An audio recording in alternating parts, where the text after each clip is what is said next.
Pasties, ka mūsu konkursu uzvarētāji, ja? Vajag kaut kā viņu tā īpaši sagaidīt, ja? Es tāds šaušu! Nu, apsveicam ar konkursu uzvaru. Labi, ģirtiši, savāc, ja? Mēs eko aiziesim pēc čeburekiem. Ejam. Ja jums jāizvēlās 10 000 eiro vai diena man, izvēlēties man. Jo par 10 000 eiro tu nekad nenopirks pat 10. daļu. Tā, ko tu vari iegūt vienu dienu pavadot ar mani. Agnija ir izvilkusi lielo vozu. Maks nav. Tu varēsi nopirkt. Jā.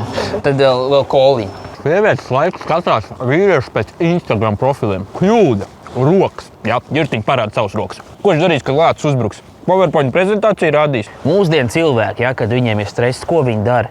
Viņi iet pie psihologiem, elpo dīvainos ritmos, dzer kakao, ja, tas viss ir mēsls. Ko dara es? Skaties sienā un skaties ilgi. Tā, nu atklāšu tev savu makšķerēšanas noslēpumu, ja? Es izmantoju šašliku.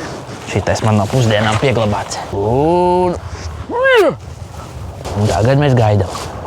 Kops pa zemi, caks, un šitā apkārt, paķer, Ot, normāls rokas, reku eļļa aiz nagiem, reku pilns ar rētām, ar kārps, reku te vēl ir. Šitas būs ilgi. Nu aiziet, ģirtiņ. Ui. Nekas, viņš pieredz pie sāpēm. Turpin. Cik ilgi šitā? Nerunā un nekusties. Viņas pa grunti arī jūt tev. Tā, Agnija, reku ir bembis, ja? Drīz kaut kad noteikti būs saimnieks. Tā kā parādīs, ko tas iemācīsies, labi? Labi. O, reku ir klāt. Viņš jau kādu laiku tagad pamīļos to mašīnu, tagad tu esi gatavībā un skrien visu. Aiziet. Šis stumais bembis!